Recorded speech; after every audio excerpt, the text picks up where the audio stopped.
خوبصورت گہری باتیں۔ اگر آپ کو ہماری یہ ویڈیو اچھی لگے، ویڈیو کو لائک اور اپنے دوستوں کے ساتھ بھی لازمی شیئر کریں۔ جب کبھی کسی ضرورت مند کی آواز تمہارے کانوں تک پہنچے تو اللہ تعالیٰ کا شکر ادا کیا کرو، کیونکہ اللہ نے اپنے بندے کی مدد کے لیے تمہیں پسند کیا، ورنہ وہ اکیلا ہی کافی ہے سب کے لیے۔ کسی کا سکون برباد کرنے کا کفارہ عبادت کر کے ادا نہیں کیا جا سکتا۔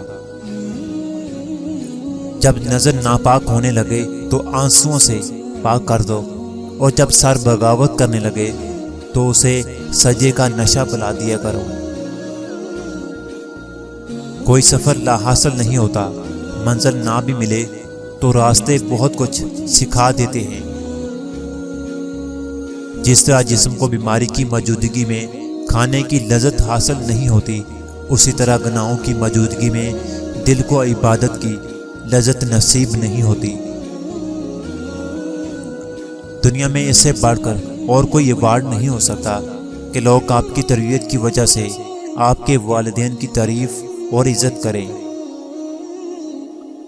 دیواروں کے کان ہوں یا نہ ہوں، فرشتوں کے پاس قلم ضرور ہوتا ہے۔ فجر کے وقت باوضو ہو کر مصلی بچھا کر اذان سے پہلے انتظار کرنا دنیا کے حسین لمحات میں سے ایک قیمتی لمحہ ہوتا ہے۔ خود کو بھی محسوس کر لیا کریں، رونقیں خود سے بھی ہوا کرتی ہیں۔ رزق اور عزت کسی کے ہاتھ میں نہیں، اللہ جسے چاہے بے حساب دیتا ہے۔ مصروف زندگی میں نماز پڑھنا دشوار ضرور ہے، لیکن زندگی کی دشواریاں نماز سے ہی دور ہوتی ہیں۔